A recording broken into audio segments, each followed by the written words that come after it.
Sa DPWH, kapag wala raw backer na politiko, hindi ka raw mapopromote. Pero iba na ngayon, meron ng mga opisyal na inangat sa pwesto base sa kanilang kakayahan. Isa-isang kinamayan ni Public Works Secretary Vince Dizon ang mga ipinakilala niyang bagong promote na opisyal sa DPWH. Bahagi ito ng paglilinis sa hanay ng ahensya matapos masangkot ang ilang opisyal sa flood control scandal.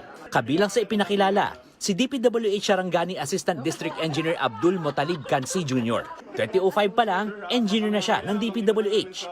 Top-notcher sa District Engineers Candidate Course at Promotion Exam.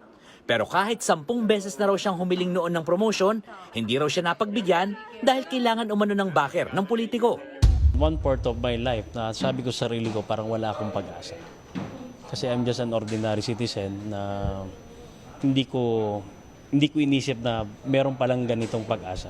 Ang hinahanap pa rin sa akin is kailangan mo ng recommendation coming from the politician.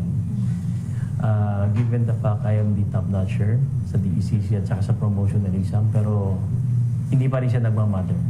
Si Engineer Kenneth Fernando naman ang pumalit kay Henry Alcantara bilang District Engineer ng Bulacan 1st District Engineering Office. Matinding pressure daw ito dahil sentro ng flood control scandal ang kanilang opisina. Pero focus lang daw siya sa mga bilin ni Secretary Dizon. It's an opportunity na mag-reset eh. It's an opportunity na mag-reset eh.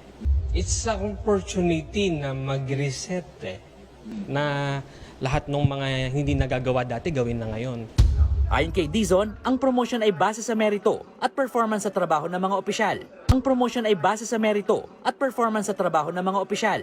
Ang promotion ay base sa merito at performance sa trabaho ng mga opisyal. Hindi kaya ng isang sekretary o kahit ng isang presidente baguhin itong ahensyang to. Kailangan manggagaling to sa mga tao mismo. Tao mismo. At kailangan baguhin natin yung pag-iisip, baguhin natin yung mindset at yung kultura. At yon ang susubukan nating gawin simula ngayon.